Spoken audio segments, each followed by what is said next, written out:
Shalom, selamat hari Minggu buat kita semua Bapak Ibu yang terkasih di dalam nama Tuhan Yesus Kristus. Bapak Ibu, sebelum kita akan mendengarkan firman Tuhan di hari Minggu ini, kita bersatu di dalam doa. Ya Allah Bapa yang Maha Kasih, yang kami kenal melalui Yesus Kristus, kami bersyukur karena hari ini Engkau telah memanggil kami untuk datang ke hadirat-Mu. Di hari Minggu yang kudus ini, kami ingin menghentikan segala kesibukan dan menenangkan hati kami untuk bersekutu dengan-Mu. Kami mengakui bahwa tanpa kasih dan anugerah-Mu, kami tidak sanggup berjalan setia dalam hidup ini. Tuhan, bukalah hati dan pikiran kami supaya kami siap mendengarkan firman-Mu. Penuhi kami dengan Roh Kudus, agar ibadah ini menjadi waktu perjumpaan yang sungguh-sungguh dengan-Mu. Tuhan, panggillah hidup kami, bentuklah hidup kami, dan menguduskan kami. Kuduskan setiap bagian dari ibadah ini, dan pimpinlah kami untuk setia mengikuti serta melayani Engkau seperti Elisa yang dengan rela meninggalkan segalanya demi panggilan-Mu. Amin. Bapak Ibu yang terkasih dalam nama Tuhan Yesus Kristus, seringkali dalam perjalanan hidup kita merasa lelah, kecewa, bahkan putus asa seperti yang dialami oleh Nabi Elia. Dengan demikian Bapak Ibu, kita akan membaca firman Tuhan di kitab 1 Raja-Raja. Ya Bapak Ibu, 1 Raja-Raja, kita buka Alkitab kita. 1 Raja-Raja 19 ayat 15 sampai 21. Demikian firman Tuhan. Firman Tuhan kepadanya, "Pergilah, kembalilah ke jalanmu melalui padang gurun ke Damsyik. Dan setelah engkau sampai, engkau harus mengurapi Hazael menjadi raja atas Aram. Juga Yehu, cucu Nimsi, haruslah kau urapi menjadi raja atas Israel. Dan Elisa bin Safat dari Abel Mehola harus kau urapi menjadi nabi menggantikan engkau. Maka siapa yang terluput dari pedang Hazael akan dibunuh oleh Yehu. Dan siapa yang terluput dari pedang Yehu akan dibunuh oleh Elisa. Tetapi aku akan meninggalkan 7.000 orang di Israel, yakni semua orang yang tidak sujud menyembah Baal dan yang mulutnya tidak mencium dia."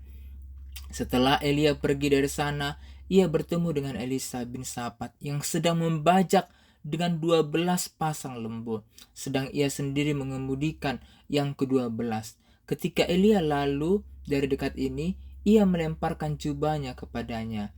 Lalu Elisa meninggalkan lembu itu dan berlari mengikuti Elia. Katanya, "Biarkanlah aku mencium ayahku dan ibuku dahulu, lalu aku akan mengikuti engkau."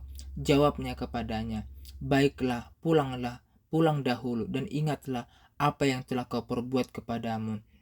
Lalu berbaliklah ia daripada Elia. Ia mengambil pasangan lembu itu, menyembelinya dan memasak dagingnya dengan bajak lembu itu sebagai kayu api. Ia memberikan daging itu kepada orang-orangnya. Kemudian makanlah mereka. Sesudah itu bersiaplah ia, lalu mengikuti Elia dan menjadi pelayannya. Amin Bapak Ibu. Bapak Ibu yang terkasih dalam nama Tuhan Yesus Kristus, sungguh luar biasa firman Tuhan di minggu ini, minggu kedua setelah Trinitas. Ini adalah Bapak Ibu adalah tentang sebuah kisah, ya. Tuhan tidak hanya memulihkan Elia, tetapi juga memanggil penerusnya Elisa, yang menunjukkan respon iman dari kesetiaan. Di tengah dunia yang berubah sangat cepat dan sering membuat kita ragu, kisah ini mengingatkan kita untuk setia mengikuti dan melayani Tuhan, apapun keadaan kita. Di kitab 1 Raja-Raja melanjutkan sejarah bangsa Israel setelah masa pemerintahan Daud dan Salomo, lalu membagi perhatian pada kerajaan Yehuda terpecah menjadi dua, yaitu kerajaan Israel Utara dan kerajaan Yehuda Selatan. Kitab ini bukan hanya catatan politik dan sejarah, tetapi juga menilai raja-raja berdasarkan kesetiaan mereka kepada Tuhan. Namun, Elia menjadi tokoh sentral pada masa krisis iman di Israel, khususnya di masa pemerintahan Raja Ahab dan Ratu Jezebel yang membawa bangsa itu kepada penyembahan Baal. Demikian Bapak Ibu, itu menjadi latar belakangnya, sehingga konteks dalam pasal 19 ini adalah merupakan kelanjutan dari kemenangan besar Elia di Gunung Karmel, di mana Tuhan menunjukkan kuasanya dan menurunkan api dari langit untuk membakar korban bakaran, sementara para nabi Baal kalah dan dihukum mati. Namun setelah kemenangan itu, Elia malah mengalami ketakutan dan kelelahan rohani. Ketika Jezebel mengancam nyawanya, Elia melarikan diri ke padang gurun dan bahkan ingin mati. Di sanalah Bapak Ibu, Tuhan bekerja, memberikan Elia makanan dan minuman melalui malaikat, menuntun dia ke Gunung Horeb dan berbicara dalam suara lembut, bukan adalah dalam angin besar atau gempa atau api, dan memberikan misi baru di dalam setiap yang dilakukannya. Sehingga Bapak Ibu, firman Tuhan, ada hal yang kita ambil, 3 hal di dalam Nats ini. Di Nats ayat 15-17 adalah sebuah panggilan Tuhan datang dalam konteks pemulihan. Elia sedang dalam konteks kelelahan rohani dan mental, namun Tuhan tidak membiarkan tinggal dalam keputusan. Sebaliknya Tuhan memberikan dia misi baru, mengurapi Hazael, Yehu, dan Elisa, menegaskan bahwa pekerjaan Allah tetap berlangsung meskipun Elia merasa sendirian. Sehingga Bapak Ibu, apa yang menjadi aplikasinya adalah dalam kelelahan atau ketakutan kita, Tuhan tetap memanggil kita untuk melayani. Ia memberikan kekuatan baru menyertai langkah kita. Amin Bapak Ibu. Selanjutnya di ayat 19-21. Ini adalah Elisa dipanggil. Respon yang total dan tanpa ragu. Elia menemukan Elisa sedang membajak ladang. Bayangkan Bapak Ibu, kita lagi sedang membajak ladang, ya. Ketika jubahnya dilemparkan sebagai tanda panggilan kenabian, Elisa meminta izin terlebih dahulu kepada orang tuanya, ya. Dan Elisa menyembelih lembu, membakar alat bajanya, dan mengikut Elia. Ini sebuah tindakan Elisa adalah simbol komitmen penuh.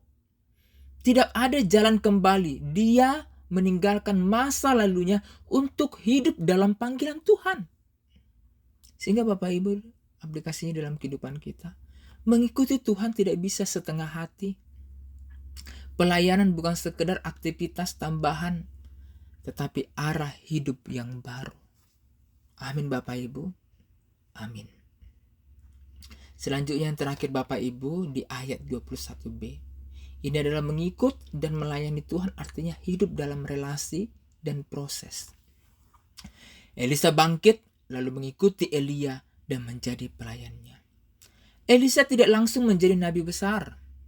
Ia mulai dengan melayani, belajar dengan Elia. Disiplin belajar, kerendahan hati, dan kesetiaan dalam hal yang kecil menjadi dasar pertumbuhan rohaninya.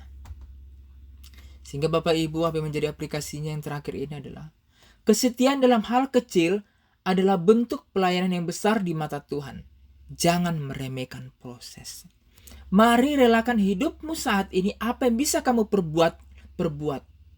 Itu akan membuat proses hidupmu menjadi sebuah hal pelayanan untuk Tuhan. Dan Tuhan memperhitungkan apa yang kita lakukan. Kita memulainya Bapak Ibu. Jangan sama sekali tidak memulainya. Sehingga Bapak Ibu, dengan firman ini, mari panggilan untuk kita hari ini, di minggu kedua setelah Tritas ini, kita diingatkan bahwa Tuhan tetap memanggil umat-Nya, bahkan saat mereka merasa lelah, lemah. Dan juga Tuhan mencari hati yang bersedia meninggalkan kenyamanan demi ketaatan. Dan Tuhan juga membentuk pelayanan-pelayanannya dalam proses yang sabar dan setia. Marilah kita seperti Elisa menanggapi panggilan Tuhan dengan kesungguhannya, keberanian, dan kesetiaannya. Amin. Kita bersatu dalam doa. Ya Tuhan yang memanggil dan menguduskan kami serta mengutus kami, terima kasih Engkau telah berbicara kepada kami melalui firman-Mu. Engkau mengingatkan kami bahwa hidup kami bukan milik kami sendiri, melainkan untuk mengikuti dan melayani Engkau dengan setia. Tolonglah kami ya Tuhan agar tidak hanya menjadi pendengar, tetapi juga pelaku firman, seperti Elisa yang membakar bajanya dan menyerahkan hidupnya untuk panggilan-Mu. Kami pun ingin menyerahkan hidup kami sepenuhnya ke dalam tangan-Mu, memberikan kami kekuatan untuk setia di tengah tantangan, rendah hati dan belajar dan rela dibentuk dalam proses-Mu. Ketika kami kembali di tengah dunia, biarlah hidup kami memancarkan kasih-Mu, menjadi saksi dan pelayan-Mu dimanapun Engkau menempatkan kami. Kami berdoa hanya dalam nama Tuhan Yesus Kristus, Gembala dan Penuntun hidup kami. Amin.